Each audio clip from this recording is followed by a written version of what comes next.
पूज्य महात्मा गांधी जी की जयंती समारोह में इकट्ठा हुए हैं। जैसे कि हम सभी को पता है, गांधी जी कहते थे, जब कोई तुम्हें झूठा कहे या मुखारित करे तो गर्म मत हो जाना, शांति से अपनी बात कह देना तो कह दो। शायद मौन सबसे बेहतर है। किसी के झूठे बनाने से तुम झूठे नहीं बनते। अगर तुम सच्चे हो तो सच्चे ही बने रहो। अतः इस कार्यक्रम की शुरुआत में मैं आदरणीय डॉक्टर राशि कारिकर जी को विनती करती हूँ कि वह हमारे एमजीएम संस्था के कुलपति श्री अंकुशराव कदम सर जी का स्वागत करें। तत्पश्चात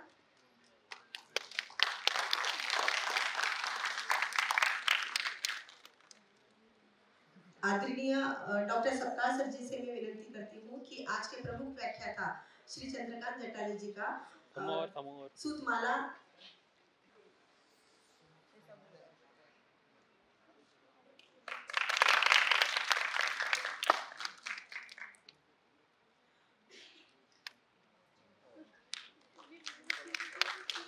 अब मैं डॉक्टर रेखा शेट्टी जी से विनती करती हूँ कि वह हमारे कुलगुरु डॉक्टर विलास सपकाळ सर जी का स्वागत करें।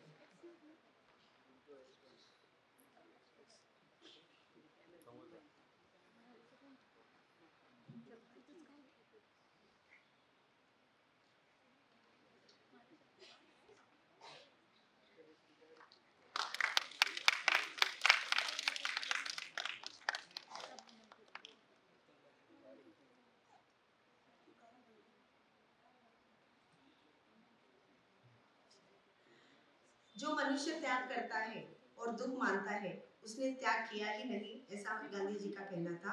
सच्चा त्याग सुगत त्याग होता है। अब मैं आज के प्रमुख व्याख्याता श्री चंद्रकांत जटाले जी को विनती करती हूँ कि वह हम लोगों को गांधी जी के उच्च विचारों से परिचित करवाएं।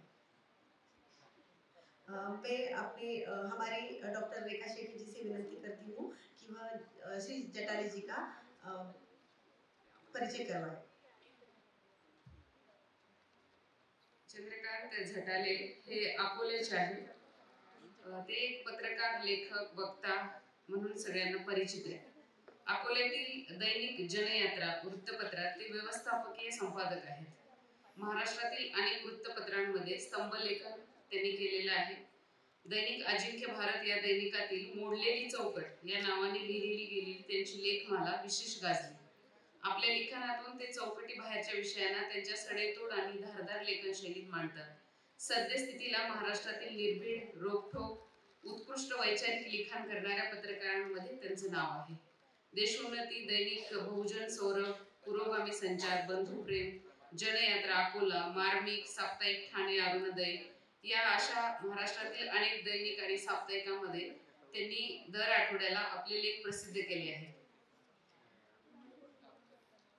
मजबूती का नाम गांधी या गांधींची बदनामी आणि वास्तव, स्वयंघोषित देशभक्तांचे वास्तव, सामाजिक चळवळी कुठे कमी पडतात, देश धर्मनिरपेक्ष हवा की धार्मिक, आजचा युवक आणि धार्मिक सलोखा या विषयाचा समावेश असलेली पुस्तके त्यांची प्रसिद्ध आहे. चंद्रकांत जटाले हे सातपुडा प्रतिष्ठान व कबीर फाउंडेशनचे संस्थापक अध्यक्ष आहेत. महाराष्ट्रातील अनेक सामाजिक परिवर्तनवादी चळवळीचे ते अतिशय सक्रिय कार्यकर्ते आहेत. काही वर्षापूर्वी जटाले हे गांधीजींच्या विचाराच्या विरोधात होते. महात्मा गांधी बद्दल जे सर्वसामान्य युवकांना जे गैरसमज, आक्षेप आहेत ते त्यांनाही होते. ते आक्षेप खरे की खोटे हे तपासण्यासाठी त्यांनी गांधींवरच्या 200 पुस्तकं वाचली आणि त्यांचा अभ्यास केला आणि ते गांधीजींचे अनुयायी बनले. गांधींच्या अभ्यासकाच्या, विचारांच्या, लोकांच्या त्यांनी भेटीगाठी घेतल्या आणि या सगळ्या पुराव्यामधून त्यांना जे सत्य समोर आलं तर ते आज सध्याला ते गांधीच्या विचारमय झालेले आहे. साध्या सरळ भाषेत नवीन पिढीपर्यंत पोहोचावं यासाठी त्यांनी लिहिलेलं मजबूती का नाम महात्मा गांधी हे पुस्तक आता कन्नड, इंग्रजी आणि हिंदी या भाषेमध्ये प्रकाशित झालेलं आहे. चंद्रकांत जटालेंचं दुसरं महत्त्वाचं पुस्तक म्हणजे स्वयंघोषित देशभक्तांचे वास्तव. या पुस्तकात त्यांनी RSS आणि भाजपच्या स्थापनेपासून तर त्यांच्या आजपर्यंतच्या वाटचालीची माहिती दिली आहे. या दोन्ही पुस्तकाच्या 7 आवृत्त्या झाल्या असून ही दोन्ही पुस्तके एकाच वर्षात बेस्ट सेलर म्हणून ठरली आहेत आणि त्यांचं आता 3रं पुस्तक येत आहे, ते म्हणजे महात्मा गांधीवरील महत्त्वाचे 12 आक्षेप. अगदी थोडक्यात समजून घेण्यासाठी त्यांची ही छोटी पुस्तिका गांधीजी आणि गैरसमज या नावाने मराठी आणि हिंदी भाषेत प्रकाशित झाली आहे. ते सध्या म्हणजे तुषार गांधींची जी एक पदयात्रा निघालेली आहे नागपूर ते वर्धा, या पदयात्रेमध्ये सर सध्या चालत आहे. 28 किलोमीटर ती पदयात्रा चालून आपण त्यांना व्याख्यानाला बोलवलं म्हणून ते आज इथं उपस्थित आहेत. आपलं व्याख्यान संपल्यानंतर पुन्हा ते पदयात्रेमध्ये जाणार आहेत आणि ती 2 तारखेला गांधी आश्रमामध्ये वर्ध्याला त्या पदयात्रेचा समारोप आहे. तर असे गांधी विचार जो आजकालच्या व्हॉट्सअपवरून तुमच्यापर्यंत पोहोचतो, तसंच सरांना सुद्धा त्याचा गैरसमज झाला होता. पण 200 पुस्तकं अभ्यासल्यानंतर, लोकांना भेटल्यानंतर, गांधीच्या भारतात राहिल्यानंतर सरांना असं वाटलं की नाही, गांधी मजबूती का नाम गांधी आहे. आणि असाच एक व्याख्याता आपल्याला लाभलेला आहे. धन्यवाद मैडम।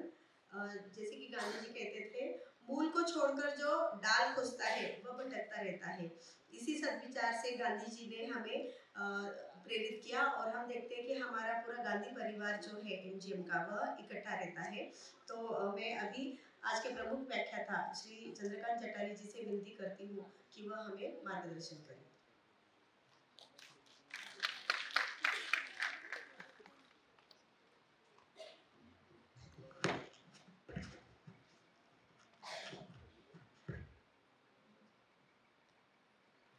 सोळाव्या शतकात आपल्या कृतीतून वैज्ञानिक दृष्टिकोन महाराष्ट्रभर राबवणारे छत्रपती शिवाजी महाराज, ज्ञानाची गंगा घरोघरी पोहोचवणारे क्रांतीसूर्य महात्मा ज्योतिबाजी फुले, सावित्रीबाई फुले, जो समानतेचा अधिकार कुठल्याही धर्माने किंवा धर्मग्रंथाने या भारतीय नागरिकांना दिला नाही, तो समानतेचा अधिकार आपल्या राज्यघटनेतून प्रत्येक भारतीय नागरिकापर्यंत पोहोचवणारे महामानव डॉक्टर बाबासाहेब आंबेडकर, खरे संत गाडगेबाबा तुकडोजी महाराज, आजच्या आपल्या या कार्यक्रमाचे अध्यक्ष आणि कुलपती माननीय आदरणीय अंकुशरावजी कदम सर,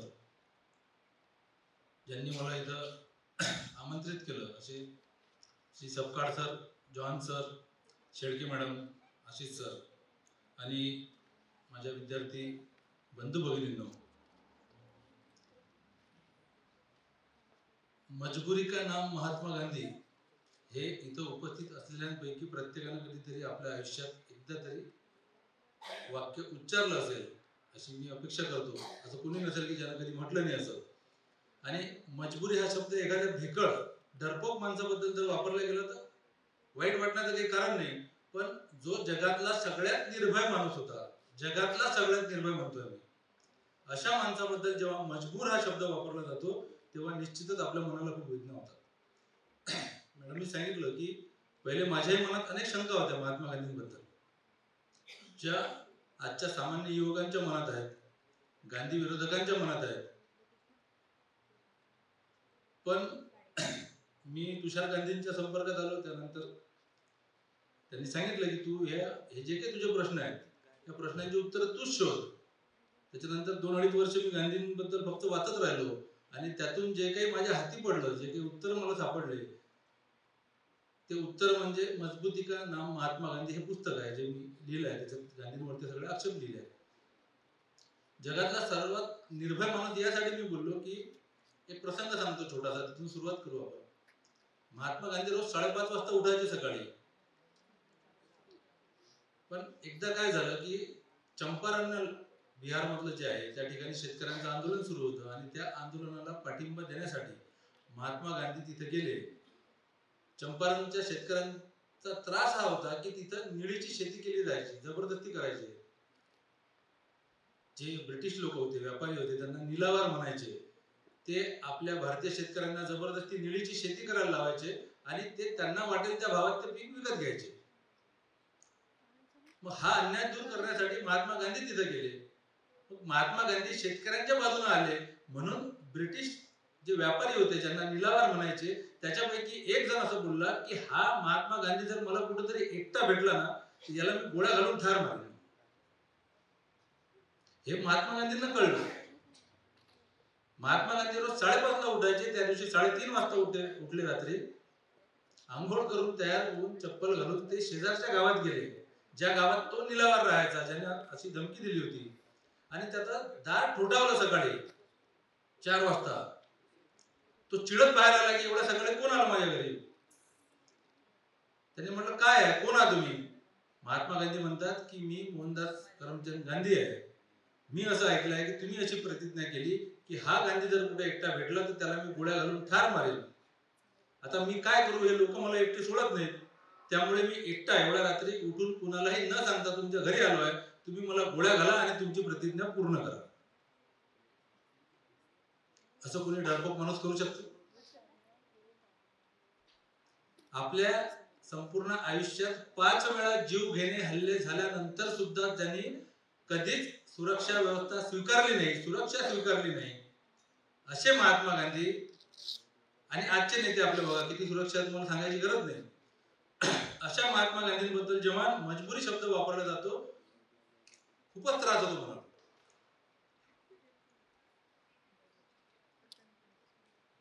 या जगात सगळ्यात जास्त पुस्तकं एकट्या महात्मा गांधींवर लिहिल्या गेली आहेत. किती पुस्तकं लिहिल्या गेली आहेत? 1,08,000 पुस्तकं. 1,08,000 या जगात सगळ्यात जास्त. दुसरा नंबर आहे नेपोलियन बोनापार्टचा. या जगातल्या 600 विद्यापीठांमध्ये गांधी आणि गांधी विचार शिकवला जातो. 600 विद्यापीठांमध्ये. या जगातल्या 82 देशांमध्ये महात्मा गांधींचे पुतळे आहेत. 82 देशांमध्ये. या जगातल्या 170 देशांनी महात्मा गांधींवरती टपाल तिकीट काढली आहेत. पोस्टाची तिकीट ज्याला म्हणतो आपण. 170 देशांनी. मग मला सांगा, ज्या 82 देशांना असं वाटतं की महात्मा गांधींचा पुतळा आमच्या देशात असला पाहिजे आणि त्यापासून आमच्या नागरिकांनी प्रेरणा घेतली पाहिजे, ते पुतळे उभारणं त्या 82 देशांची मजबुरी आहे की महात्मा गांधींची मजबुरी आहे? ज्या 1,08,000 लेखकांना वाटतं की आम्ही गांधी विचार लोकांपर्यंत पोहोचला पाहिजे, गांधींचे विविध पैलू आम्ही लोकांपर्यंत पोहोचवले पाहिजे, ती त्या 1,08,000 लेखकांची मजबुरी आहे की महात्मा गांधींची मजबुरी आहे? ज्या 170 देशांना वाटलं की आम्ही गांधींवर टपाल तिकीट काढावी, ती टपाल तिकीट काढणं त्या 170 देशांची मजबुरी आहे की महात्मा गांधींची मजबुरी आहे? ज्या 600 विद्यापीठांना वाटतं की आमच्या विद्यार्थ्यांनी गांधी आणि गांधी विचार शिकला पाहिजे, ती त्या 600 विद्यापीठांची मजबुरी आहे की महात्मा गांधींची मजबुरी आहे? महात्मा गांधींनी कुणाला बंदूक लावली आहे? कुणाला जबरदस्ती केली आहे की माझ्याबद्दल माझे पुतळे उभारा, माझी टपाल तिकीट काढा, विद्यापीठांमध्ये माझा अभ्यासक्रम शिकवा, माझ्यावरती पुस्तकं काढा? कुणाला बंदूक लावली? कुणाला जबरदस्ती केली आहे? मजबूर कोण आहे? आपल्या देशाच्या पंतप्रधानांना सुद्धा पंतप्रधान पदाची शपथ घेण्या अगोदर राजघाटवर जाऊन महात्मा गांधींच्या समाधीवर डोकं टेकावं लागतं. ही आपल्या पंतप्रधानांची मजबुरी आहे की महात्मा गांधींची मजबुरी आहे? ज्या संघटनेने आयुष्यभर महात्मा गांधींचा द्वेष केला, त्या द्वेषातून महात्मा गांधींची हत्या घडवून आणली, ती हत्या झाल्यानंतर मिठाई वाटून आनंद साजरा केला, त्या संघटनेला सुद्धा आज प्रातःस्मरणात महात्मा गांधींचंच नाव घ्यावं लागतं. ही महात्मा गांधींची मजबुरी आहे की त्या संघटनेची मजबुरी आहे? ज्या ब्रिटिशांच्या विरोधात महात्मा गांधींनी आयुष्यभर लढा दिला, त्या ब्रिटिशांना सुद्धा आपल्या पार्लमेंटच्या समोर महात्मा गांधींचा पुतळा उभारावा लागतो. ही त्या ब्रिटिशांची मजबुरी आहे की महात्मा गांधींची मजबुरी आहे? मजबूर कोण आहे इथं? महात्मा गांधींना बदनाम करण्याचं षडयंत्र ते जिवंत असतानापासून सुरू आहे. त्यांच्यावरती प्रचंड आक्षेप घेतले जातात. तुम्ही एका आक्षेपाचं उत्तर द्या, लगेच दुसरा आक्षेप तुमच्यासाठी तयार असतो. जिवंतपणी आणि मेल्यानंतर सुद्धा गांधींवरती खूप आक्षेप घेतले गेले, पण महात्मा गांधींनी आयुष्यात कधीच कुणावरती एकही आक्षेप घेतला नाही. कधीच कुणाबद्दल बोलले नाही की तुम्ही ही जबाबदारी पार पाडली नाही, तुम्ही तुमची जबाबदारी पार पाडली नाही, तुमचं हे काम होतं. गांधी फक्त स्वतःचं काम करत राहिले आयुष्यात. मग युवकांना गांधींपासून दूर करायचं आहे म्हणून सतत व्हॉट्सअप युनिव्हर्सिटी मधून पेरायचं की भगतसिंगांची फाशी थांबवण्यासाठी महात्मा गांधींनी काहीच केलं नाही, म्हणजे युवकांच्या मनात महात्मा गांधींबद्दल संताप निर्माण झाला पाहिजे. भगतसिंगांची फाशी थांबवण्यासाठी महात्मा गांधींनी ब्रिटिश सरकारला 6 पत्र लिहिली. 6 पत्र. त्यातलं एक पत्र मी माझ्या पुस्तकात छापलंय. अनेक तास लॉर्ड इर्विन जे होते, त्यावेळेसचे जे गव्हर्नर होते, व्हाईसरॉय होते, सॉरी, त्यांच्यासोबत अनेक तास चर्चा केली, त्यांना समजावून सांगितलं की तुम्ही जर भगतसिंग, सुखदेव, राजगुरू यांच्यासारख्या देशभक्त युवकांना फाशी दिली तुम्ही तर या देशातल्या जनतेचा संताप उफाळून येईल, तुम्हाला त्रास होईल ब्रिटिश सत्तेला. तुम्ही त्यांच्या फाशीमध्ये माफी द्या, ती शिक्षा एक तर माफ करा किंवा कमी करा, जन्मठेपेत बदला. अनेक तास चर्चा केली. शेवटी इरविन चिडले आणि महात्मा गांधींना म्हणतात की अहो महात्मा गांधी, तुम्ही अहिंसेच्या मार्गाने जाणारे, ते हिंसक लोक आहेत, त्यांच्यासाठी तुम्ही कशाला माझं डोकं खाता एवढं. महात्मा गांधी त्यांना सांगतात की जरी त्यांचा मार्ग वेगळा असला तरीही ते माझ्यापेक्षा तसोबरही कमी देशभक्त नाहीत. त्या इरविन यांनी जेव्हा आत्मचरित्र लिहिलं त्यावेळेस त्यांनी त्या आत्मचरित्रात सांगितलेलं आहे की भगतसिंगांची फाशी थांबवण्यासाठी एकाच माणसानं प्रयत्न केले, तो म्हणजे महात्मा गांधी होता, मोहनदास करमचंद गांधी. सुभाषचंद्र बोस, नेताजी सुभाषचंद्र बोसांनी 1942 अँड इंडियन स्ट्रगल नावाचं पुस्तक आहे, त्याच्यात नेताजी असं बोलतात सुभाषचंद्र बोस की भगतसिंगांची फाशी थांबवण्यासाठी महात्मा गांधींनी जे काही केलं त्या प्रयत्नांना तोड नाही. भगतसिंगांचे जे सहकारी आहेत सचिंद्रनाथ सन्याल, त्यांनी भगतसिंगांचं एक चरित्र लिहिलं सरदार भगतसिंग नावाचं. त्या चरित्रात ते असं म्हणतात की महात्मा गांधींनी भगतसिंगांची फाशी थांबवण्यासाठी जे काही प्रयत्न केले त्या प्रयत्नांची माहिती या जगाला झाली नाही, होऊ शकली नाही, याच्याबद्दल माझ्या मनाला खेद वाटतो. आणि त्यांनी माहिती दिली आहे की काय काय प्रयत्न केले महात्मा गांधींनी. आणखी कोणता पुरावा पाहिजे तुम्हाला की महात्मा गांधींसाठी काय केलं, महात्मा गांधींनी काय केलं भगतसिंगांची फाशी थांबवण्यासाठी. स्वतः भगतसिंगांची इच्छा नव्हती की आमच्या फाशीत आम्हाला माफी मिळावी म्हणून. भगतसिंगांनी सांगितलं होतं, भगतसिंगांच्या वडिलांनी जेव्हा अर्ज केला की माझ्या मुलाला फाशीच्या शिक्षेत माफी देण्यात यावी, तेव्हा अत्यंत कठोर शब्दात आपल्या वडिलांना खडसावलं आहे पत्रातून भगतसिंगांनी. तेही पत्र मी माझ्या पुस्तकात दिलं आहे, त्यांच्या वडिलांना लिहिलेलं की तुम्ही माझ्या देशभक्तीला डाग लावू नका, तुम्ही अजिबात याच्यानंतर माफी मागायची नाही. आणि भगतसिंगांचे कायदेविषयक सल्लागार होते प्राणनाथ मेहता नावाचे. त्या प्राणनाथ मेहतांना असं वाटत होतं की ही कवळे पोरं आहेत, लहान वयाची पोरं आहेत, युवक आहेत, यांची शिक्षा माफ झाली पाहिजे, जन्मठेपेत तरी किमान बदलली पाहिजे. म्हणून त्यांनी यांना तिघांनाही विनंती केली की तुम्ही तिघ जण मिळून एक अर्ज करा, मी तो अर्ज देतो ब्रिटिश सरकारकडे आणि कमीत कमी शिक्षेत आपण जेवढी होईल, जेवढी शक्य होईल तेवढी आपण माफी मागू. सुखदेव आणि राजगुरू दोघेही चिडले की हे काय बोलता तुम्ही मेहताजी. पण शांतपणे भगतसिंग बोलले की ठीक आहे, तुम्हाला वाटते ना की आपण माफी मागितली पाहिजे आणि अर्ज लिहिला पाहिजे, तुम्ही जा आणि एक अर्ज लिहून आणा. प्राणनाथ मेहता गेले, एक अर्ज लिहून आणला त्यांनी आणि भगतसिंगांच्या समोर धरला. भगतसिंगांनी सांगितलं की तो अर्ज तुमच्या खिशात ठेवा. स्वतःच्या खिशातून भगतसिंगांनी अर्ज काढला आणि त्यांच्या समोर ठेवला. त्यांनी तो वाचला. भगतसिंगांनी काय अर्ज लिहिला होता, कोणाला लिहिला होता, तर त्या लाहोर सेंट्रल जेलचे जे अधीक्षक होते त्यांच्या मार्फत ब्रिटिश सरकारला त्यांनी पत्र लिहिलं होतं की आम्हाला युद्ध कैदी समजण्यात यावं, आम्हाला फाशी देऊ नये, आम्हाला बंदुकीच्या गोळ्यांनी उडवावं. हे होते भगतसिंग. इरविन यांनी आपल्या आत्मचरित्रात दिलं की प्रयत्न करणारा एकच माणूस होता गांधी, पण माझे हात प्रशासनाने बांधले होते. कारण त्या काळात जशी आज आपल्या इथं सगळी काही प्रशासन व्यवस्था असते, हे IAS अधिकारी जसे बघतात तसे त्यावेळेस ICS अधिकारी होते, इंडियन सिव्हिल सर्व्हिसेसचे, आणि ते सगळेच्या सगळे ब्रिटिश अधिकारी होते. त्या सगळ्यांची एक लॉबी होती आणि त्यांनी स्पष्टपणे ब्रिटिश सरकारला सामूहिक पत्र लिहिलं होतं की तुम्ही आमच्यासारख्या ब्रिटिश अधिकाऱ्यांचा खून करणारे भगतसिंगांसारखे जे लोक आहेत त्यांच्या शिक्षेत जर तुम्ही माफी देणार असाल यांना, तर आम्ही सामूहिक राजीनामे देऊ, तुमचं प्रशासन तुम्ही बघत बसा काय. आणि ब्रिटिश सरकारचा नाईलाज झाला. हे इरविन यांनी लिहून ठेवलं आहे सगळं, या प्रत्येक गोष्टीचे पुरावे आहेत. पण तरीही महात्मा गांधींना बदनाम करायचं आहे. बरं, ज्यांना महात्मा गांधींना बदनाम करायचं आहे त्यांना भगतसिंगांबद्दल खूप प्रेम आहे का? भगतसिंग कम्युनिस्ट माणूस, कट्टर नास्तिक माणूस. भगतसिंगांबद्दल यांना कवडीचं प्रेम नाही, पण भगतसिंगांच्या खांद्यावर बंदूक ठेवायची आहे आणि नेम कुठं लावायचा आहे? महात्मा गांधींवर. मग या प्रश्नाचं उत्तर दिलं की लगेच तुमच्या समोर येणार ते आणि सांगणार की या देशाची जी फाळणी केली ती महात्मा गांधींनी केली. 55 कोटी रुपये पाकिस्तानला द्यायला लावले. ते मुस्लिम दार्जिने होते. तुम्ही जेवढे उत्तर द्याल, मी नेहमी सांगतो की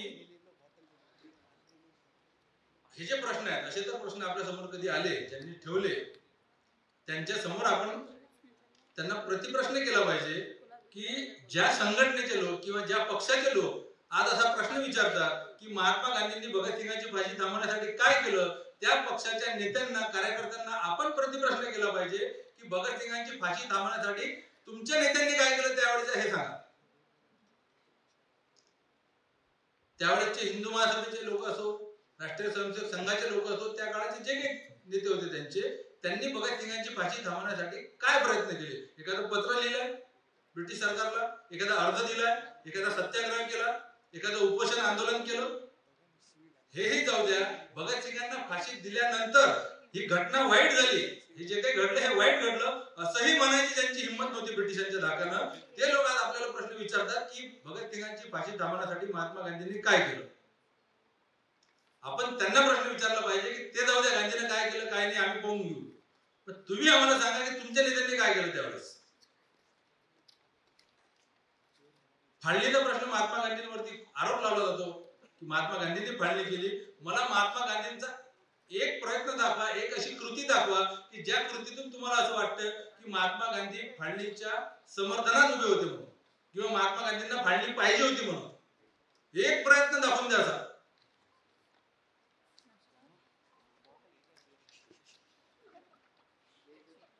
कोणीच दाखवू शकणार नाही एकही प्रयत्न. महात्मा गांधींनी प्रचंड प्रयत्न केले ते थांबवण्यासाठी की फाळणी होऊ नये. मोहम्मद अली जिन्नांनाही विनंती केली होती की तुम्ही या अखंड जे भारत आहे या भारताचं पंतप्रधान पद स्वीकारा, तुम्ही कशाला ते पाकिस्तान वेगळा मागता. पण जिन्नांनी काही जातक अशा अटी ठेवल्या होत्या की त्या मान्य करण्यासाठी सारख्या नव्हत्या. आणि जिन्नांच्या लेखी एका स्वतंत्र राष्ट्राचा निर्माता होणं हे जास्त महत्वाचं होतं इथे पंतप्रधान बनण्यापेक्षा. जिन्नांनी नाही स्वीकारलं आणि जे काही फाळणी झाली ती फाळणी केली एका ब्रिटिश अधिकाऱ्यानं ज्याचं नाव होतं सिरिल रेडक्लिफ.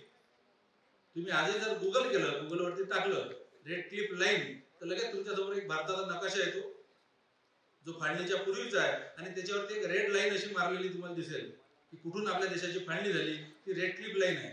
तो सिरिल रेडक्लिफ नावाचा अधिकारी होता आणि त्यांनी असं स्पष्टपणे आपल्या भाषणात सांगितलेलं आहे जाहीरपणे आणि आपल्या आत्मचरित्रात सुद्धा लिहून ठेवलं आहे की मला ब्रिटिशांनी म्हणजे ब्रिटिश सरकारने किमान 2 वर्षाचा कालावधी द्यायला पाहिजे होता या देशाची फाळणी करण्यासाठी, कारण मला या देशातल्या भौगोलिक स्थितीची अजिबात माहिती नव्हती. 2 वर्षाचा कालावधी पाहिजे होता पण दिला किती, फक्त 40 दिवस. आणि 40 दिवसात मला जे काही कळलं, मला जे काही वाटलं त्यानुसार मी या देशाची फाळणी केली. फाळणीची मागणी कोणाची होती? ब्रिटिशांनी ठरवलं होतं की या देशाला अखंड भारताला आपल्याला स्वातंत्र्य द्यायचं नाही, फाळणी करायची आपल्याला. फाळणीची मुख्य मागणी कोणाची होती? मोहम्मद अली जिन्नांची. म्हणजे नथुराम गोडसेचं एक तुम्ही बघितलं असेल परत व्हाईस क्लिप फिरते, व्हिडिओ फिरतात किंवा त्याच्या नाटकांमधून सांगितलं जातं की महात्मा गांधींची हत्या का बरं केली, तर महात्मा गांधींनी फाळणी केली म्हणून आम्ही हत्या केली. तर महात्मा गांधींची हत्या जर फाळणी केली यासाठी जर केली असेल तर फाळणी झाली 1947 साली 1947 मध्ये. 1934 सालापासून महात्मा गांधींवरती 5 वेळा, एकूण 6 वेळा झाले पण 6व्यांदा त्यांची हत्या झाली. ज्याचे कागदोपत्री पुरावे उपलब्ध आहेत असे एकूण 5 वेळा जीव घेणे हल्ले झाले 1934 सालापासून. आणि त्यातल्या 3 हल्ल्यांमध्ये नथुराम गोडसे स्वतः सामील होता. म्हणजे जेव्हा पाचगणीवरती महात्मा गांधींवरती चाकू घेऊन धावला नथुराम गोडसे त्यावेळेस भिलारे गुरुजी नावाचे विधान परिषद सदस्य होते, नंतर 2008 मध्ये वारले ते.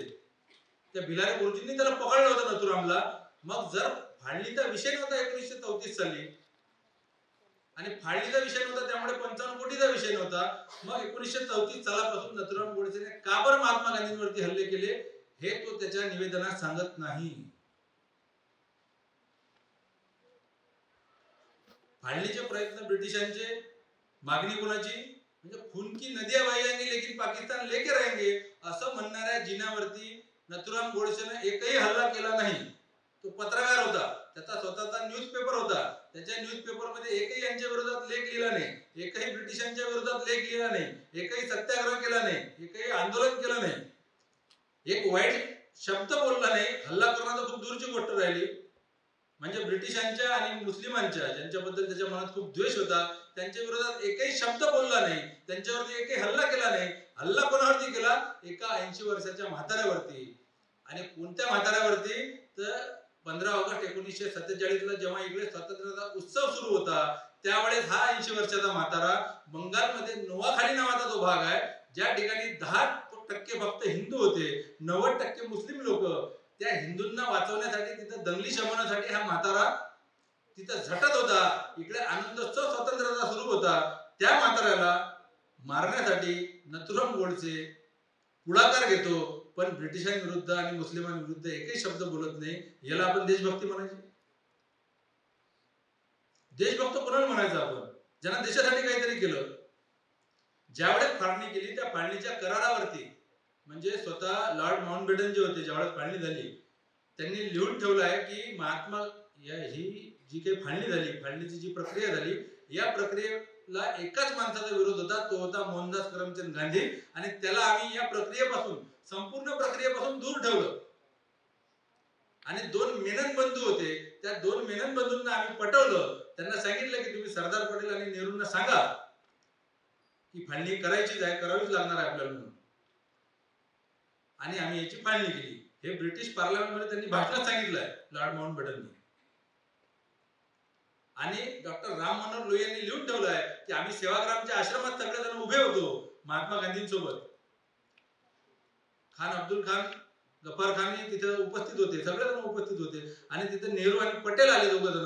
आम्ही सगळेजण असे घोडका करून उभे होतो. तिथे नेहरू आणि पटेल यांनी सांगितलं की बापू, या दंगली खूप वाढल्या आपल्या देशात, आपलेच भाऊबंद जे आहेत ते आपसातच भांडून राहिले आहेत, एकमेकांचं रक्त वाहून राहिले आहेत. हा नरसंहार आमच्याच्याने आता बघितला जात नाही, त्यामुळे आम्ही फाळणीच्या करारावरती स्वाक्षऱ्या करून आलो आहोत. असं जेव्हा नेहरूंनी पटेलांनी जेव्हा सांगितलं महात्मा गांधींना खूप मोठा धक्का बसला. महात्मा गांधींनी सांगितलं की अरे त्या लॉर्ड माउंटबॅटनला सांगा, हा म्हातारा ऐकत नाही, मला एकदा शेवटचा प्रयत्न करून बघू द्या, फाळणी थांबून बघू द्या. पण तिथं कोणीच काही बोललं नाही, सगळेजण माना खाली घालून उभे होते. महात्मा गांधींना कळलं की आता करारावरती स्वाक्षऱ्या झाल्या, फाळणी झाली, आता काही करू शकत नाही. झाला महात्मा गांधींचा. एक प्रसंग सांगतो तुम्हाला की एका ठिकाणी एक युद्ध झालं. एक राजा होता, त्या राजाचा एक अंगरक्षक होता, बॉडीगार्ड ज्याला आपण म्हणू. तो राजा युद्धात गेला आणि राजा युद्धात मारला गेला. तो अंगरक्षक नाही वाचू शकला. राजा युद्धात मारला गेला. या घटनेचं वर्णन आपण 2 प्रकारांना करू शकतो. 2 प्रकारांना, 2 वाक्य. एक असं वाक्य की अंगरक्षक राजाला वाचवू शकला नाही, बरोबर. आणि दुसरं वाक्य की अंगरक्षकानेच राजाची हत्या केली. अंगरक्षक राजाला वाचवू शकला नाही आणि अंगरक्षकानेच राजाची हत्या केली. या 2 वाक्यात जेवढा फरक आहे तेवढाच फरक आहे. महात्मा गांधी फाळणी वाचवू शकले नाहीत आणि महात्मा गांधींनीच फाळणी केली,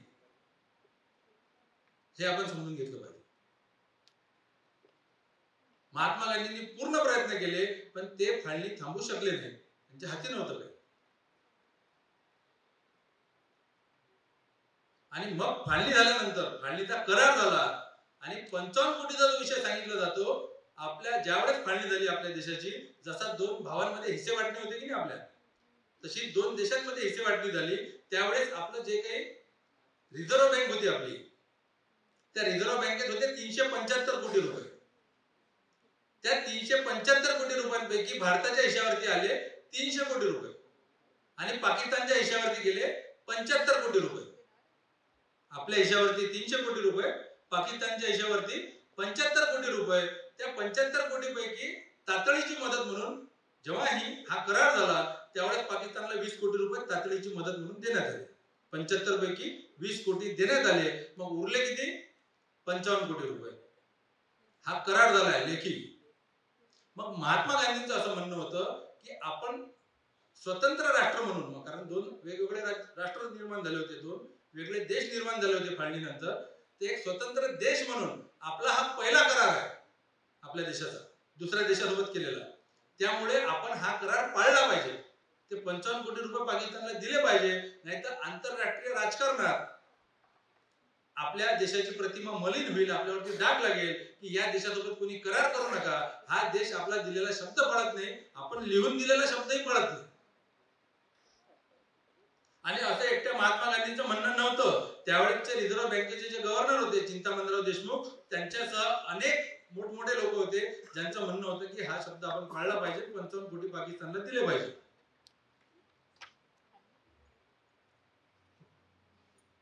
त्या बाकीच्या कोणाबद्दल हे लोक एक शब्दही तोंडातून काढत नाही, फक्त महात्मा गांधीचं नाव सांगतील.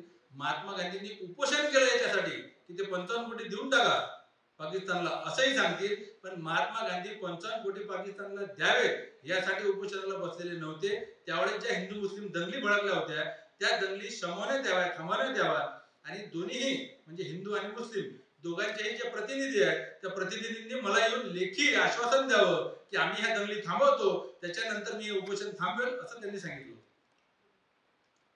महात्मा गांधींनी सांगितलं की तुम्ही एकतर लिहून द्यायला नव्हतं पाहिजे करारात, आणि लिहून दिलं तर तुम्ही 55 कोटी दिले पाहिजे.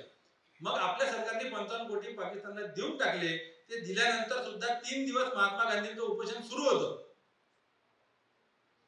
मग जर त्या 55 कोटीसाठी महात्मा गांधी उपोषणाला बसले असते तर ते 55 कोटी दिल्यानंतर लगेच उपोषण सोडलं असतं की नाही. पण त्याच्यानंतर 3 दिवस ते बसलेले होते. जेव्हा हिंदू आणि मुस्लिम दोन्ही प्रतिनिधी आले त्यांनी लेखी लिहून दिलं की आम्ही आता ह्या दंगली थांबवतो, आम्ही आता आपसात भांडणार नाही, त्याच्यानंतर महात्मा गांधींनी उपोषण सोडलं. पण 55 कोटी रुपये पाकिस्तानला देण्यात यावे तर असं वाटतं की हे पार्टी बिल्टी करण्यासाठी देण्यात यावे, घेऊन जाय 55 कोटी रुपये. अरे त्यांच्या हिश्श्याचे होते ते, हिस्से वाटणीचे, ते लिहून दिलं होतं. आणि करारावर महात्मा गांधींची सही नव्हती, करारावरती पटेलांची पहिली सही आणि नेहरूंची दुसरी सही. पण आज जे लोक म्हणतात की महात्मा गांधींनीच फाळणी केली, त्यांच्यामुळेच फाळणी झाली, हे लोक काय करत होते त्यावेळेस? फाळणी थांबवण्यासाठी काही प्रयत्न केले या लोकांनी? जर यांच्याकडे काहीतरी उपाय होता की फाळणी थांबू शकत होती तर हे गेले सरदार पटेलांकडे, नेहरूंकडे, गांधींकडे की तुम्ही ही फाळणी आपण थांबू शकतो, हा अमुक उपाय आहे याच्यावरती. हे लोक गेले नाही. हे लोक उलट काय करत होते? हे डॉक्टर राजेंद्र प्रसादांनी सरदार पटेलांना एक पत्र लिहिलं त्यावेळेस, त्या पत्रात लिहून दिलं आहे त्यांनी. राजेंद्र प्रसाद असं म्हणतात पटेलांना पत्रामध्ये की मला अशी माहिती मिळालेली आहे की राष्ट्रीय स्वयंसेवक संघाचे काही लोक हे हिंदूंचा वेश परिधान करून मुस्लिमांच्या मोहल्ल्यामध्ये जाऊन तिथे हल्ला करून पळून येतात, आणि मुस्लिमांचा वेश परिधान करून हिंदूंच्या मोहल्ल्यात जाऊन हल्ला करून पळून येतात. यामुळे आपसात दंगली भडकण्याचा खूप मोठा धोका आहे, याचा आपण बंदोबस्त केला पाहिजे. हे डॉक्टर राजेंद्र प्रसाद सांगतात सरदार पटेलांना त्यावेळेस. म्हणजे फाळणी झाली पाहिजे यासाठी प्रयत्न करणारे जे लोक होते, याच्यासाठी अनुकूल परिस्थिती निर्माण होईल असा प्रयत्न करणारे जे लोक होते, ते सांगतात की ही फाळणी महात्मा गांधींनी केली. अखंड भारताची गोष्ट केली जाते, नथुराम गोडसेच्या अस्थिबद्दल सांगितलं जाते.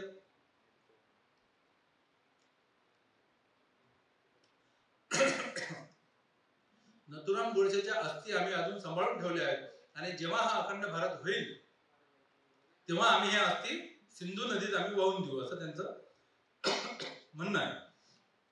आता मला सांगा अखंड भारत म्हणजे काय?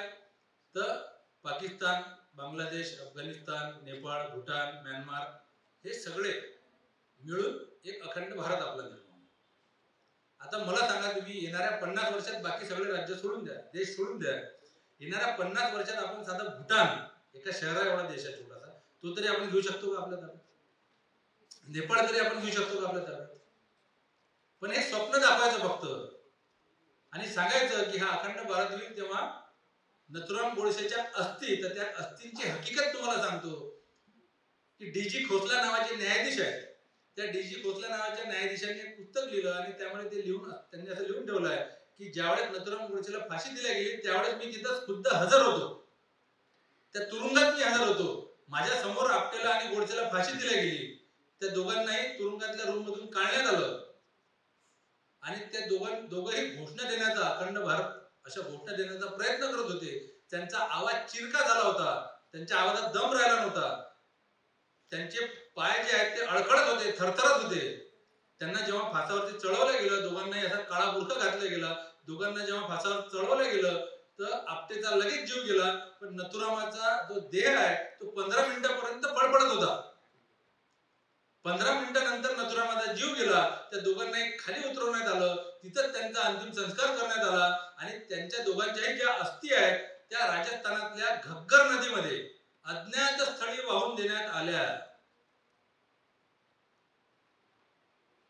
अंबालाच्या तुरुंगात त्यांना फाशी दिली, तिथं त्यांचा अंत्यसंस्कार केला आणि त्यांच्या अस्थी कुठं वाहून देण्यात आल्या? राजस्थानातल्या घग्गर नदीत अज्ञात स्थळी वाहून देण्यात आला.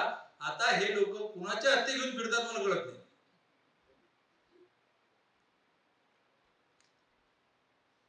हे तिथं खुद्द हजर आपल्याला न्यायाधीशानं लिहून ठेवलंय. मी हवेत बोलत नाही. मुद्दाम नथुरामाचं कर्तृत्व किंवा नथुरामाबद्दल खूप मोठेपणा सांगण्यासाठी काय मग गांधीचं नाव घ्यावं लागतं. गांधी शिवाय नथुराम अपूर्ण आहे. पण गांधीचं कर्तृत्व सांगण्यासाठी तुम्हाला कधीच नथुरामाचं नाव घ्यावं लागत नाही. म्हणजे नथुरामावरती तुम्हाला नाटक आणायचं असेल, तुम्हाला सिनेमा आणायचा असेल, तुम्हाला एखादं पुस्तक आणायचं असेल तर मुहूर्त कोणता शोधतात? गांधी जयंतीचा, नाही तर गांधी पुण्यतिथीचा. नथुरामाची जयंती पुण्यतिथी मानत नाही कोणीच. नथुराम असं नाव ठेवत नाही स्वतःच. जरी हे भक्त लोक काही म्हणत असले, कुणाचे उदो उदो करत असले. म्हणजे मी आताच मध्यंतरी एका ठिकाणी वर्ध्यालाच बोललो की हे जे लोक, जे गांधी विरोधी लोक आहेत, ज्यांना असं वाटतं की गांधीने या देशाचं वाटोळं केलं, गांधींनी सगळं काही आयुष्यभर फक्त वाईटच केलं, गांधी अजिबात लायकीचा माणूस नव्हता, त्या लोकांनी आपल्या नेत्यांना सांगावं, ही सगळी माहिती द्यावी आणि त्यांच्या नेत्यांनी विदेशात जाऊन, म्हणजे हे कुठेही इथं कोणाचे उदो उदो करत असो, विदेशात जाऊन काय सांगतात? गांधीच्या देशातून आलो, बुद्धाच्या देशातून आलो. जर या नेत्यांना यांनी माहिती द्यावी आणि यांच्यात जर हिंमत असेल तर यांनी विदेशात जाऊन गांधींना 4 शिव्या घालून दाखवाव्या. नाही घालू शकणार. गांधीवरती फक्त आरोप करायचे फाळणीचे, आणि फाळणीचाच विषय निघाला म्हणून सांगतो की विनायक दामोदर सावरकरांनी ज्यावेळेस हा फाळणीचा विषय सुरू होता त्यावेळेस यांनी काय केलं? सावरकरांनी पहिली गोष्ट तर 1937 साली हिंदू महासभेच्या एका अधिवेशनात त्यांनी सर्वात पहिले असा ठराव मांडला की या देशात हिंदू आणि मुस्लिम असे 2 स्वतंत्र राष्ट्र आहेत, त्यांना आपण एकत्र समजण्याची चूक करू नये, म्हणजे द्विराष्ट्रवादाचा सिद्धांत मांडला. त्याच्यानंतर ही फाळणी झाल्यानंतर जेव्हा पटेलांनी हे सगळे जे 300-350 संस्थान होते ते जेव्हा सम्मिलित करून घेणं चालू होतं आपल्या भारतामध्ये, त्यावेळेस जुनागड संस्थानला पत्र लिहिलं, मैसूर संस्थानला पत्र लिहिलं की तुम्ही या अखंड भारतात सामील होऊ नका. त्रिवेंद्रम राज्य, त्यावेळेस ज्याला आपण केरळ म्हणतो आहात, त्याच्या दिवाणानं घोषित केलं की आम्ही या अखंड भारतात येत नाही, आम्ही आमचं हिंदू राष्ट्र स्वतंत्र राष्ट्र म्हणून घोषित करतो. तर सावरकरांनी त्याच्या दिवाणाला अभिनंदनाचं पत्र लिहिलं की मी तुमचं अभिनंदन करतो की तुम्ही या भारतात सामील झाले नाही अखंड. त्यावेळेस पंजाबचे जे सगळ्यात मोठे नेते होते तारासिंगजी, त्या तारासिंगांना सावरकरांनी पत्र लिहिलं की तुम्ही या अखंड भारतात सामील होऊ नका, तुम्ही तुमचं शिखिस्तान जे आहे ते वेगळं स्वतंत्र राष्ट्र म्हणून मागा. म्हणजे आज अखंड भारताच्या ज्या गोष्टी करतात ते कोण करतात? ज्यांना खंड खंड हे राष्ट्र पाहिजे होतं, खंड खंड राष्ट्र व्हावं याच्यासाठी प्रयत्न करत होते, ते लोक आज काय सांगतात की आम्हाला अखंड हिंदू राष्ट्र पाहिजे. बरं, हिंदू राष्ट्र म्हणजे नेमकं काय हो? मला सांगा. आज आपल्या देशातले पंतप्रधान हिंदू आहेत, राष्ट्रपती हिंदू आहेत, आपले जेवढे काही न्यायाधीश असतील आपल्या न्यायालयांमधले त्यातले 97% वरती न्यायाधीश हिंदू आहेत. जेवढे काही मुख्यमंत्री आहेत या देशातले त्याच्यातले 4 मुख्यमंत्री सोडले तर बाकी सगळेच्या सगळे मुख्यमंत्री हिंदू आहेत. आपल्या तिन्ही सेना दलाचे जे प्रमुख आहेत ते हिंदू आहेत. जेवढे काही खासदार आहेत त्यातले 94.6% खासदार हिंदू आहेत. जेवढे काही देशात राज्य आहेत त्यात जेवढे आमदार आहेत ते 95% आमदार हिंदू आहेत. आणखी कोणतं हिंदू राष्ट्र पाहिजे तुम्हाला नेमकं सांगा ना. पण हे हिंदू राष्ट्राची मागणी करणारे, तो हिंदू राष्ट्राचा काय तुमच्या नेमक्या तरतुदी आहेत, तुम्हाला तुमच्या नेमक्या काय मागण्या आहेत हिंदू राष्ट्राच्या, त्या कधीच समोर ठेवणार नाही स्पष्टपणे. कारण त्यांना माहित आहे की ह्या जर आम्ही स्पष्टपणे समोर ठेवल्या तर आमचेही कार्यकर्ते आमच्यासोबत राहणार नाहीत.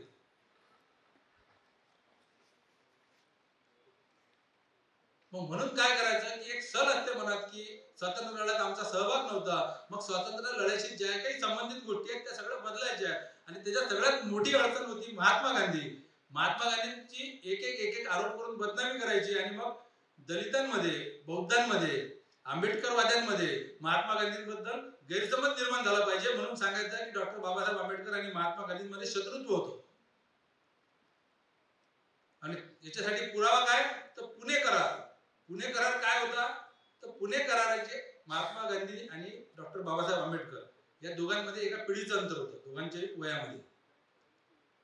आणि मतभेद कुणात नसतात मला सांगा तुम्ही. बाप लेकात मतभेद असतात, नवरा बायकोत मतभेद असतात, भावा बहिणीत मतभेद असतात, मित्र मित्रात मतभेद असतात ना. 100% माझ्या गोष्टी तुम्हाला नाही पटू शकत किंवा तुमच्या 100% गोष्टी मला नाही पटू शकत. एक दोन गोष्टींमध्ये आपले मतभेद असणारच आहेत. तसंच महात्मा गांधींची जे प्रायोरिटी होती, जे प्राधान्यक्रम होता त्यांचा, ते स्वातंत्र्याला होता. स्वातंत्र्य लढ्यासाठी, स्वातंत्र्य मिळवण्यासाठी त्यांनी जेवढी ताकद खर्च घातली तेवढी अस्पृश्यता निवारणासाठी घातली नसेल, पण काही ताकद त्यांनी अस्पृश्यता निवारणासाठी सुद्धा खर्च घातली. डॉक्टर बाबासाहेब आंबेडकरांनी जेवढी ताकद अस्पृश्यता निवारणासाठी खर्च घातली असेल तेवढी स्वातंत्र्य लढ्यासाठी नसेल घातली. प्राधान्यक्रम वेगळे होते दोघांचे, पण दोघांचे मार्ग अहिंसेचा होता, सत्याचा होता. आता आपल्या देशात 3 कृषी कायदे आले होते, माहिती आहे तुम्हाला? शेतकऱ्यांनी आंदोलन केलं होतं दिल्लीमध्ये. ते कृषी कायदे का बरं परत घेतले सरकारने? का बरं ते कायदे करू शकले सरकार? का बरं करू शकले? कारण संसदेत सरकारचं बहुमत होतं आणि बहुमताच्या जोरावरती कायदा करता येतो. आज सरकारचं जेवढं बहुमत आहे आपल्या या देशामध्ये, त्या काळात जेव्हा ही घटना निर्माण झाली त्या काळात कुणाचं बहुमत होतं? काँग्रेसचं बहुमत होतं. काँग्रेस म्हणजे गांधी, नेहरू, पटेल, आझाद ही मंडळी सगळी. मग मला सांगा की जर काँग्रेसला ह्या तरतुदीच्या घटनेत आपल्याला आलेल्या आहेत ह्या जर मान्य नसत्या तर ह्या घटनेत येऊ शकल्या असत्या का? बाबासाहेबांनी तर असं केलं नाही की घटना लिहून आणली, समोर ठेवली, लगेच मान्य झाली. बाबासाहेबांना एका एका तरतुदीवरती अनेक तास चर्चा करावी लागली, अनेक तास समजून सांगावं लागलं सगळ्या सदस्यांना की ह्या तरतुदी कशा महत्वाच्या आहेत, कशासाठी महत्वाच्या आहेत. आणि पटल्या त्यांना त्या, आणि त्या तरतुदी सगळ्या संविधानात सामील झाल्या. ज्यावेळेस हे संविधान लिहिणं सुरू होतं आपल्या देशाचं, म्हणजे लिहिण्याच्या अगोदरची गोष्ट, की नेहरू गेले गांधींकडे आणि म्हणतात नेहरू की बापू आपल्याला आपल्या देशाचं संविधान आता तयार करावं लागेल, लिहावं लागेल. तर आपण 2 लोक कोणीतरी बाहेरून आपण बोलवले पाहिजे मानधन तत्वावरती आणि त्यांना आपण ही जबाबदारी दिली पाहिजे, कोणीतरी शोधले पाहिजे असे चांगले माणसं. तर गांधींनी सांगितलं का बरं आपल्या देशात कुणी असा माणूस नाही का? म्हणजे कोण माणूस आहे असा आपल्या देशात? गांधी बोलले डॉक्टर बाबासाहेब आंबेडकरांसारखा, ज्याला या समाजातल्या शेवटच्या घटकाच्या दुःखाची जाणीव आहे, पूर्णपणे जाणीव आहे, असा दुसरा कोणीच माणूस आपल्या देशात नाही. तो माणूस ही जबाबदारी समर्थपणे पेलू शकतो. तर नेहरूंनी सांगितलं पण बापू बाबासाहेबांना कसं काय करतात? ते तर विरोधी पक्षाचे आहेत, आपण कसं काय त्यांना मंत्रिमंडळात घ्यायचं? तेव्हा गांधी नेहरूंना सांगतात की आपल्याला जी घटना लिहायची आहे ती आपल्या पक्षाची लिहायची आहे की देशाची लिहायची आहे? देशाची लिहायची आहे ना. आणि नेहरूंनी कळलं आणि स्वतः बाबासाहेबांनी लिहून ठेवलंय की नेहरूंनी मला पंतप्रधान कार्यालयात बोलवलं स्वतःच्या आणि त्यांनी माझ्या समोर या मंत्रिमंडळात येण्याचा, कायदे मंत्री होण्याचा प्रस्ताव ठेवला आणि तो प्रस्ताव मी यासाठी स्वीकारला की तो प्रस्ताव स्वीकारण्यासाठी त्यांनी माझ्या समोर कोणतीच अट ठेवली नाही. बिनशर्त त्यांनी सांगितलं की तुम्हाला यावं लागते बस. मग आपण हे सांगितलं की लगेच विरोधक सुरू होतात की या काँग्रेसने तर बाबासाहेबांना पाळलं निवडणुकीत, यांनी निवडून येऊ दिलं नाही. आपण समजून घेतलं पाहिजे की बाबासाहेब जेव्हा कायदा मंत्री झाले पहिल्यांदा, त्याच्यानंतर जे मंत्रिमंडळ जेव्हा बनलं, त्याच्यानंतर जी फाळणी झाली आपली, त्या फाळणीत बाबासाहेबांचा जयसोर खुलना मतदारसंघ जो होता तो पूर्व पाकिस्तानात, म्हणजे आता जो बांगलादेश आहे त्याच्यात गेला जयसोर खुलना मतदारसंघ बाबासाहेबांचा. मग आता काय करायचं? बाबासाहेब तर पाहिजे घटना समितीवरती. तर त्यावेळेस बॅरिस्टर जयकर जे होते काँग्रेसचे, त्यांनी राजीनामा दिला होता. बॉम्बे स्टेट, जेव्हा महाराष्ट्र नव्हते म्हणत तेव्हा बॉम्बे स्टेट म्हणायचे. बॅरिस्टर जयकरांनी राजीनामा दिला होता आणि त्या बॅरिस्टर जयकरांच्या जागी काँग्रेसने स्वतःच्या कोट्यातून डॉक्टर बाबासाहेब आंबेडकरांना बिनविरोध निवडून आणलं, बिनविरोध, आणि त्यांना घटना समितीवर घेतलं. हे लोक सांगत नाही. मग असं सांगितलं की हे म्हणतात मग त्याच्यानंतरची जी निवडणूक झाली ना त्याच्यात काँग्रेसने पाळलं बाबासाहेबांना. त्याच्यानंतरच्या ज्या निवडणुका झाल्या झालाय त्याच्यात बाबासाहेब आपल्या स्वतःच्या पक्षाकडून उभे होते, काँग्रेसचा स्वतःचा उमेदवार उभा होता. बाबासाहेब जर काँग्रेसकडून उभे असते तर काँग्रेसने केलं. काँग्रेस स्वतःच्या उमेदवाराच्या विरोधात कसं काय काम करणार? तो उमेदवार निवडून आला काँग्रेसचा. काँग्रेसने जबरदस्ती पाळला हा विषय नाही. हे निवडून आणलं स्वतःच्या कोट्यातून बिनविरोध हे सांगणार नाहीत ते, पण शत्रुत्व सांगतील. कशासाठी? पुरावा कशाचा देतील? तर पुणे कराराचा पुरावा देतील. पुणे करार म्हणजे काय? तर डॉक्टर बाबासाहेबांची अशी मागणी होती की आम्हाला स्वतंत्र मतदारसंघ देण्यात यावे, स्वतंत्र. आणि महात्मा गांधींचं असं म्हणणं होतं की तुम्ही स्वतंत्र मतदारसंघ घेऊ नका, तुम्ही राखीव मतदारसंघ घ्या. आता या स्वतंत्र आणि राखीव मध्ये काय फरक आहे? तर स्वतंत्र मतदारसंघ म्हणजे असा मतदारसंघ ज्या ठिकाणी ज्या मतदारसंघात उमेदवार हा समजा जर एसटी आहे, एससी गटातला आहे, तर तिथं त्या मतदारसंघात असणारे एससी लोक, फक्त एससी गटातले लोकच त्या उमेदवाराला मतदान करतील, बाकी दुसरे कोणी मतदान करणार नाहीत. ओबीसी ओपन वाले मतदान करणार नाहीत त्यांना. आणि राखीव मतदारसंघ म्हणजे आज जो राखीव मतदारसंघ आहे की जरी उमेदवार एसटी असला तरी त्याला सगळ्या एसटी एसटी ओबीसी सगळ्या समाजाचे सगळे जण मतदान करतात. तर गांधींचं असं म्हणणं होतं की पहिलेच ब्रिटिशांची इच्छा आहे आणि त्यांची नीती आहे की फोडा आणि राज्य करा. आधी हिंदू मुस्लिम खूप मोठी दरी यांनी वाळून ठेवली आणि तुम्ही जर स्वतंत्र मतदारसंघ मागितला, उमेदवार एससी, त्याला मतदान करणारे फक्त एससी, तर त्या मतदारसंघात राहणारे इतर जे लोक आहेत म्हणजे एससी सोडून जे इतर लोक आहेत त्यांच्यामध्ये आणि या लोकांमध्ये मोठी दरी निर्माण होईल आणि स्वातंत्र्य मिळवण्यात आपल्याला अजून अडचणी होतील. हे गांधींचं म्हणणं होतं. बाबासाहेबांनी 2 पावलं मागे आले, मन मोठं केलं. गांधी कारण उपोषणाला बसले होते, गांधी वाचले पाहिजे म्हणून बाबासाहेबांनी मोठं मन केलं, ते स्वीकार केलं. आणि त्याच्यानंतर जी बाबासाहेबांनी भाषणं दिली आहे त्याच्यात बाबासाहेब असं सांगतात, दलित मेळाव्यांमध्ये अनेक ठिकाणी असे उल्लेख आहेत बाबासाहेबांच्या भाषणाचे की बाबासाहेब म्हणतात हा जो पुणे करार झाला हा आपल्या आधी खूप मोठं रत्न सापडलेलं आहे, खूप महत्वाची गोष्ट झाली आहे आणि आपण जर याचा योग्य वापर करून घेऊ शकलो नाही तर आंधळाच्या हाती जसं रत्न सापडते त्याची जशी अवस्था होते तशी आपली अवस्था होईल. 97 स्वतंत्र मतदारसंघाच्या जागी 147 राखीव मतदारसंघ घेतले बाबासाहेबांनी या पुणे करारातून. आणि ज्यावेळेस बाबासाहेब घटना समितीचे अध्यक्ष होते, मसुदा समितीचे अध्यक्ष होते सॉरी, आणि जेव्हा घटना लिहिली गेली, जर बाबासाहेबांना हा जीवन मरणाचा प्रश्न वाटला असता की पुणे करारात जे स्वतंत्र मतदारसंघ होते ते जीवन मरणाचा प्रश्न आहे, तो जर असं वाटलं असतं तर त्यांनी कुठंतरी घटना लिहिताना कुठंतरी मागणी केली असती, कुठंतरी डिबेटमध्ये एखादी नोंद असती, पण तशी नोंद कुठंच नाही. मग जी ही घटना लिहिल्या गेली याला गांधी, नेहरू, काँग्रेस या सगळ्यांचा पाठिंबा होता. आणि जे हिंदू कोड बिलासाठी बाबासाहेबांनी राजीनामा दिला, नेहरूंनी सांगितलं होतं बाबासाहेबांना की तुम्ही राजीनामा देऊ नका, माझा नाईलाज आहे, मला एकदम विरोध घेता येत नाही सगळ्या संसदेचा, मी हळूहळू टप्प्याटप्प्यात ते हिंदू कोड बिल आणतो. पण बाबासाहेबांचा आग्रह होता की नाही, हिंदू कोड बिल तुम्ही आताच आणलं पाहिजे. बाबासाहेबांनी राजीनामा दिला. त्याच्यानंतर नेहरूंनी हिंदू कोड बिलातल्या सगळ्या तरतुदी टप्प्याटप्प्याने आणल्या, नंतर सगळ्या आणल्या त्या. म्हणजे काँग्रेस आणि बाबासाहेब किंवा गांधी आणि बाबासाहेब किंवा नेहरू आणि बाबासाहेब यांचं एक व्यक्ती एक मत, समता, बंधुता, स्वातंत्र्य, धर्मनिरपेक्षता या सगळ्या गोष्टींवरती एक मत होतं. एका गोष्टीत जर मतभेद असेल म्हणजे 100 गोष्टी आहेत, 100 गोष्टींपैकी 98 गोष्टींवरती एकमत होतं, तर आपण त्या 98 गोष्टींना महत्व द्यायचं की त्या 2 मतभेदांना महत्व द्यायचं हे आपण ठरवलं पाहिजे. आपण नेमकं महत्व कशाला द्यायचं? गांधी जर समजून घ्यायचं आहे तर ते रोज प्रार्थना सभा घ्यायचे, संध्याकाळी सर्व धर्म प्रार्थना म्हणायचे, म्हणून त्यांना आपण मानलं पाहिजे की त्यांनी स्वातंत्र्य मिळवून दिलं म्हणून मानलं पाहिजे, हे ठरवावं लागेल की नाही आपल्याला. म्हणजे बाबा आमटे आहेत, बाबा आमटेंनी आयुष्यभर महारोग्यांची, कुष्ठरोग्यांची सेवा केली म्हणून त्यांचे आपण आभार मानणार आहोत की त्यांनी कॅन्सरच्या रुग्णांसाठी काहीच केलं नाही म्हणून त्यांना शिवाय देणार आहोत. म्हणजे सचिन तेंडुलकर सारखा जर एखादा प्लेअर आहे, त्याला जर क्रिकेटचा देव म्हणत असतील तर बघ त्याला तुम्ही असा प्रश्न विचारणार नाही का तू कशाचा प्लेअर, तुला तर टेनिसही खेळता येत नाही. अरे टेनिससाठी मानतच नाही ना त्याला, त्याला क्रिकेटसाठी मानतात. तसंच जर एखादं आंब्याचं झाड आहे, ते आंब्याचं झाड आपल्याला फळं देते, सावली देते, इंधन देते झाडासाठी, म्हणून त्याचे आपण उपकार मानायचे की आंब्याच्या झाडाच्या फुलापासून आपण दारू काढू शकत नाही म्हणून त्याला शिवाय द्यायचे आपण.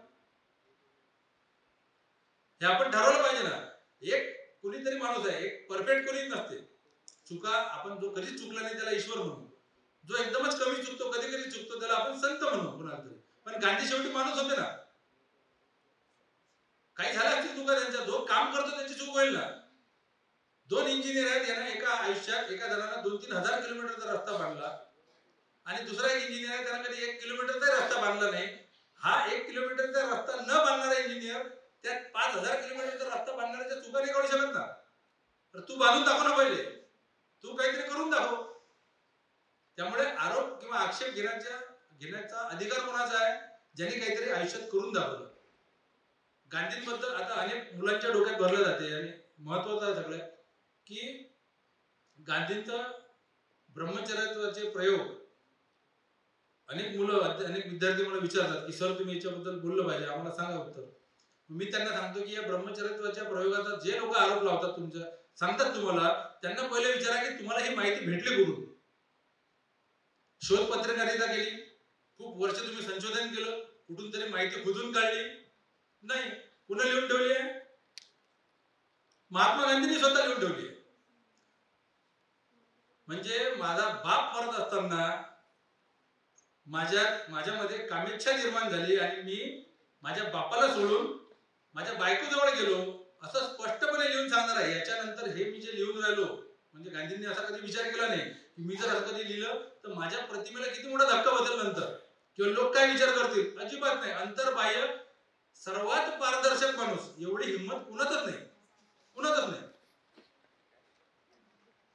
त्यांनी स्वतः लिहून ठेवलं ना. आणि मी पहिले सांगितलं की 100 गोष्टी आहेत, त्या 100 गोष्टीतल्या 2 गोष्टी तुम्हाला नाही पडणार. 100 पैकी 100 गोष्टी कुणालाच नाही पडू शकत, पण म्हणून तुम्ही त्या 98 गोष्टी डावलू शकत नाही. आणि एक शेवटचा आक्षेप घेतो मी, कारण वेळ झालाय बराच. जे सगळ्यांच्या मनात आहे की गांधींच्या अहिंसेने देश नपुंसक बनला, त्याच्यामुळे गांधींमुळे काय झालं की या देशाला स्वातंत्र्य उशिरा मिळालं. तर माझा असा प्रश्न जे लोक विचारतात त्यांना असा माझा प्रतिप्रश्न असतो नेहमी की या देशात ब्रिटिशांची सत्ता जी सुरू झाली, ब्रिटिशांची सत्ता म्हणजे ईस्ट इंडिया कंपनीची सत्ता, ही सत्ता सुरू झाली 1757 साली. कधी? 1757 मध्ये ईस्ट इंडिया कंपनीची सत्ता. त्या ईस्ट इंडिया कंपनीने ब्रिटिश सरकारला 1857 मध्ये ही सत्ता हस्तांतरित केली 100 वर्षानंतर. म्हणजे ब्रिटिशांची सत्ता या देशात सुरू झाली 1757 मध्ये आणि महात्मा गांधी दक्षिण आफ्रिकेतून भारतात आले 1915 साली. म्हणजे 1757 ते 1915 हा 158 वर्षाचा काळ होतो काहीतरी. या 158 वर्षाच्या काळात गांधी कुठत नव्हते, गांधींची अहिंसा कुठत नव्हती, गांधींनी कोणाला जबरदस्ती केली नव्हती, बंदूक लावली नव्हती की तुम्ही शस्त्र घेऊन लढू नका म्हणून. गांधीच नव्हते, त्यामुळे गांधींच्या अहिंसेचा प्रश्नच नव्हता. मग या 158 वर्षामध्ये हा देश का बरं स्वतंत्र होऊ शकला नाही? बरं, आपल्या देशाचा सोडा, अर्ध्या जगावरती ब्रिटिशांचं राज्य होतं आणि त्याही सगळ्या देशांमध्ये तिथचे स्थानिक लोक करोडोच्या संख्येत होते आणि ब्रिटिश किती होते? लाखात, अल्पसंख्येत. तिथं तर गांधी नव्हते. मग ते देश का बरं स्वतंत्र होऊ शकले नाही सशस्त्र क्रांतीच्या बळावरती? आपल्या देशात 64,000 इंग्रज होते, 64,000, आणि आपण किती होतो? 29 कोटी. 1 लाख इंग्रज नव्हते, 64,000 इंग्रज होते फक्त. आपण होतो 29 कोटी. मग या 158 वर्षामध्ये का बरं हे 29 कोटी लोक या 64,000 लोकांना हाकलू शकले नाही भारताच्या बाहेर? गांधी 1915 साली भारतात येतात, 1920 साली या देशाचे सर्वोच्च नेते बनतात, स्वातंत्र्य लढ्याचे सर्वोच्च नेते बनतात आणि अवघ्या 27 वर्षात या देशाला स्वातंत्र्य मिळतं. याचं कारण काय? कारण गांधींनी ओळखलं होतं की इथं सशस्त्र क्रांती होऊ शकत नाही. आज जर मी तुम्हाला सांगितलं एखाद्याला की तुम्ही जा एक मला पिस्तूल आणून द्या बरं कुठून तरी, लायसनवाली नाही, एखादी गन तुम्ही मला मिळवून द्या कुठेतरी, किंवा एखादा मोठा चाकू किंवा तलवार मला तुम्ही आणून द्या, तुम्हाला भेटणार नाही सहजासहजी. आजही सांगतो.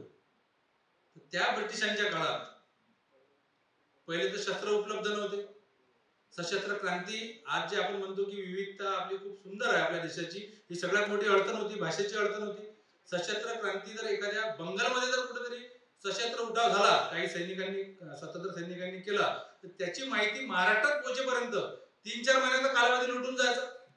तोपर्यंत ब्रिटिश तिथं उठाव थंड करून टाकायचे, मग इथे उठाव व्हायचा. हा उठाव राजस्थानमध्ये माहित होईपर्यंत 3-4 महिने लागायचे, कारण की आजसारखी मीडिया नव्हती. आणि हे स्वातंत्र्य सेनानी जे होते, सशस्त्र क्रांती करणारे, यांच्यात एक वाक्यता नव्हती, एक संघटना नव्हती, एक राष्ट्रीय पातळीवरती एक असं संघटन नव्हतं.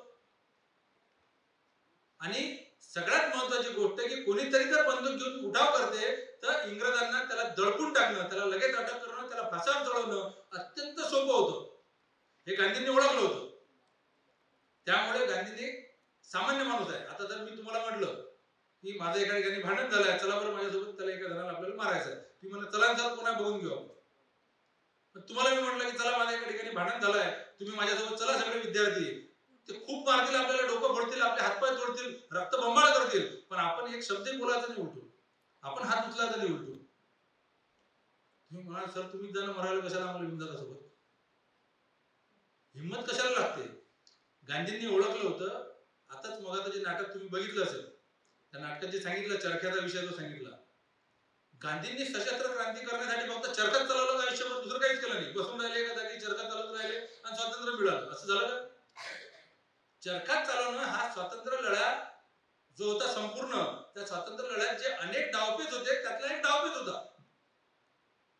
की हे लोक आपल्या तिथून कापूस घेऊन जातात, इंग्लंडमध्ये नेतात, तिथे फॅक्टरीमध्ये कापड बनते आणि तेच आपल्याला खूप मोठ्या किमतीने विकतात. त्यांची अर्थव्यवस्था ढासळली पाहिजे, त्यांना आर्थिक फटका बसला पाहिजे, म्हणून आपण इथं स्वदेशी वापरली पाहिजे. हा चरखा चालवणं म्हणजे एक डावपेच होता. जसं सत्याग्रह एक डावपेच होता त्यांचा, स्वदेशीचा नाराज होता. हिंदू मुस्लिम एकता जसा एक डावपेच होता, तसा एक चरखा डावपेच होता. मग सशस्त्र क्रांतिकारक यांनी ओळखलं की हे लोकांना बंदूक घेऊन प्रत्येकाला बाहेर काढू शकत नाही, काढलं तर इंग्रज लगेच खटला दाखल करतात आणि फासावर चढवतात. मग आपण काय करायचं, सामान्य माणसात हिंमत नाही असू शकत. मग यांनी त्यांना सांगितलं की तुझा चरखा जरी चालवला तू, तरी सुद्धा तू या स्वातंत्र्य लढ्याचा एक सहभागी होशील तू, आणि या स्वातंत्र्य लढ्याचा एक भाग होशील. या सामान्य माणसाला काय वाटत होतं की इथं खूप सारे राज्य होते, राजे होते, संस्थान होते, त्यांच्या जनतेला असं वाटत होतं की कोणीही आलं इथं, ब्रिटिश हो, इंग्रज हो, मुघल हो, कोणी हो, आपण तर जनताच राहणार, आपल्याला काही सत्ता भेटणार नाही, आपण तर काही इथं राजे होणार नाही की नेते होणार नाही. पण महात्मा गांधींनी सांगितलं तुम्ही जर स्वातंत्र्य लढ्यात सहभागी झाले तर तुम्ही, तुमच्या हाती या सत्तेच्या नाळ्या येणार आहेत, या सत्तेत तुम्हालाही वाटा भेटणार आहे. हा विचार महात्मा गांधींनी सामान्य माणसात पेरला आणि त्याला सांगितलं की तू चरखा जरी चालवला तरी तू स्वातंत्र्य लढ्याचा एक भाग आहेस. तू एक साधं मीठ जरी उचललं, मिठाचा सत्याग्रह केला तरी सुद्धा तू एका या स्वातंत्र्य लढ्याचा भाग आहेस. आणि ज्यांनी मीठ उचललं, ज्यांना सत्याग्रह केला, ज्यांना चरखा चालवला, त्याला वाटायला लागलं की मी याच्या पुढे जाऊन काहीतरी करू शकलो पाहिजे देशासाठी. म्हणून पोलिसांच्या नावानं थरथर कापणारी माणसं, बाया, लहान लहान मुलं निधड्या छातीनं छातीवरती गोळ्या झेलण्यासाठी सुद्धा तयार झाल्यानंतर या संपूर्ण जगात, सांगतो मी जगात, या जगात महात्मा गांधींचे जेवढे अनुयायी जिवंतपणी, एखादा माणूस वारल्यानंतर म्हणत नाही मी, जिवंतपणी जेवढे अनुयायी होते तेवढे या जगात कधीच कोणत्या व्यक्तीच्या मागे नव्हते, कधीच नव्हते. सगळ्यात जास्त अनुयायी महात्मा गांधींच्या मागे, सगळ्यात जाती धर्माचे लोक. मग महात्मा गांधींची हत्या का बरं केली? कारण फाळणी द्यायची, याला तर जबाबदार नाही. तर हे जे मी सांगितलं तुम्हाला की अनेक संस्थान होते आणि ते संस्थान ब्रिटिशांनी कुणाकडून घेतले? राजस्थानमध्ये जर असले तर राजपूत राजांकडून घेतलं, हरियाणाचा भाग आहे तो जाट राजांकडून घेतला, आणि आपल्या महाराष्ट्राचा जो भाग होता, महाराष्ट्र होता, तो पेशव्यांकडून घेतला. पेशवे म्हणजे मग चित्पावन ब्राह्मण. आणि पेशव्यांचं जेव्हा जोपर्यंत टिळकांच्या हाती हे सगळं काही होतं, स्वातंत्र्य लढ्याचे टिळक नेते होते, तोपर्यंत कुणाला काही अडचण नव्हती. कारण त्या अगोदरची जी काँग्रेस होती, त्या काँग्रेसचा स्पष्ट निर्देश होता की जर हे जे काही अधिवेशन होतात काँग्रेसचे किंवा काँग्रेसची जी वाटचाल आहे ती फक्त स्वातंत्र्याच्या दिशेने झाली पाहिजे. सामाजिक सुधारणेचा विषय काढायचा नाही. सामाजिक सुधारणेचा जर विषय केला तर हा मंच आम्ही जळून टाकू, अशी काँग्रेस होती गांधीच्या अगोदरची. पण 1920 साली एक अधिवेशन ठरलं काँग्रेसचं, त्याचे अध्यक्ष टिळक होणार होते, आणि 1920च्या अगोदरच टिळक वारले. मग कोणाला अध्यक्ष करायचं? महात्मा गांधींना करायचं. महात्मा गांधी त्या मंचावरून अशी घोषणा देतात की या देशाच्या सर्वोच्च पदावर मला एका भंग्याच्या मुलीला बसलेलं पाहायचं. मुलाला नाही, मुलीला, म्हणजे महिला आल्या त्याच्यात. आणि तिथून महात्मा गांधींना विरोध व्हायला सुरुवात झाली. त्यांना कळलं की हा माणूस सामान्य जनते म्हणजे तोपर्यंत काय होती स्वातंत्र्याची व्याख्या की सत्ता कोणाला येणार आहे, आपल्याच हाती येणार आहे. उच्चवर्णीयांच्या हाती सत्तेच्या सगळ्या नाळ्या राहणार आहेत. पण गांधी आला आणि गांधीनं काय केला घोर की ह्या ज्या सत्तेच्या नाळ्या आहेत या सामान्य माणसाच्या हाती देण्याचा प्रयत्न केला. अस्पृश्यता निवारण्याचा प्रयत्न केला. अस्पृश्यता निवारण्यासाठी ज्या कार्यक्रमात महात्मा गांधी त्यांचा सत्कार होता पुण्याला नगर परिषदेद्वारे, तिथे गेले त्यावेळेस त्यांच्यावरती बॉम्बस्फोट, त्यांच्या गाडीवरती बॉम्ब फेकण्यात आला. पण चुकून गांधींची गाडी समजून त्यांच्या समोरच्या गाडीवरती तो बॉम्ब पडला. हातगोळा ज्याला म्हणतो आपण. तर गांधींची हत्या यासाठी झाली की गांधींनी उच्चवर्णीयांच्या हाती ज्या नाळ्या जाणाऱ्या होत्या स्वातंत्र्य लढ्याच्या त्या सगळ्या सर्वसामान्य माणसाच्या हाती दिल्या. सामाजिक सुधारणेत खूप मोठा वाटा उचलला. या देशात जे काही आपल्याला राज्य घटनेतून आपण जे मूल्य आपल्याला दिसतात आहे ते महात्मा गांधींनी खूप पूर्वीपासून या देशाच्या लोकांमध्ये सामान्य माणसांमध्ये पेरण्याला सुरुवात केली होती. आणि हा गांधी सगळ्यात मोठी अडचण ठरणार होता म्हणून महात्मा गांधींची हत्या झाली. आता मी हे जे काही आक्षेप सांगितले आहेत, वेळ झालाय, मी सरांना मागे बोललो होतो की कोणाला जर काही प्रश्न असले तर ते प्रश्न विचारू शकतात. वेळ असेल तर प्रश्न घेऊ आपण, नाही तर सर जसं म्हणतील तसं आपण पुढे जाऊ. त्यामुळे यानंतर लक्षात ठेवायचं आहे, तुम्ही एकदा जर महात्मा गांधी नीट समजून घेतला, महात्मा गांधीचे तत्व नीट समजून घेतले, त्यांनी सशस्त्र क्रांतिकारकांना म्हणजे भगतसिंगांपासून जे सावरकर होते सावरकरांच्याही सुटकेसाठी महात्मा गांधींनी खूप प्रयत्न केले. आणि तेच सावरकर शेवटी महात्मा गांधींच्या हत्येच्या खटल्यामध्ये 8 नंबरचे आरोपी राहिलेले आहेत.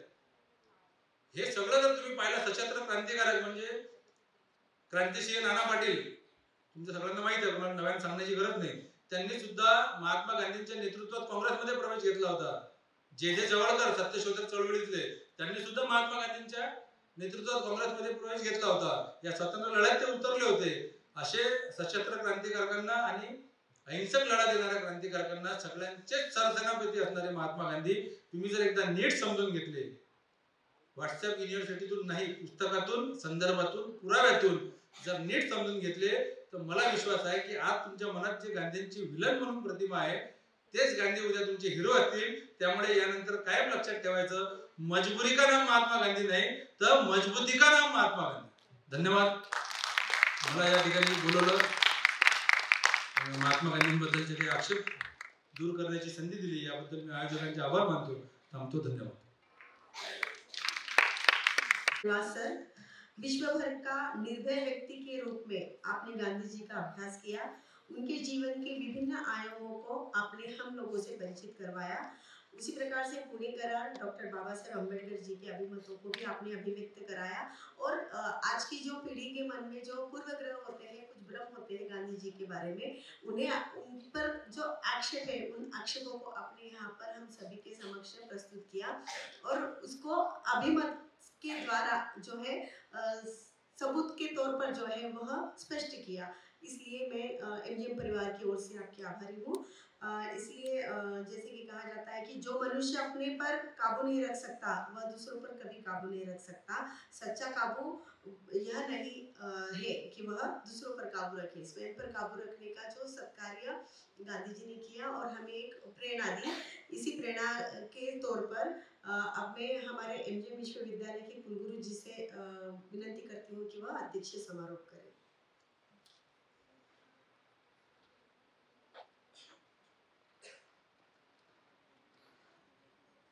आता आपण महात्मा गांधी मिशन विद्यापीठाच्या वतीने आयोजित गांधींच्या देशात आपण एक नाटक पण ऐकलं आणि आता एक व्याख्यान जे आपण ऐकलं ते अत्यंत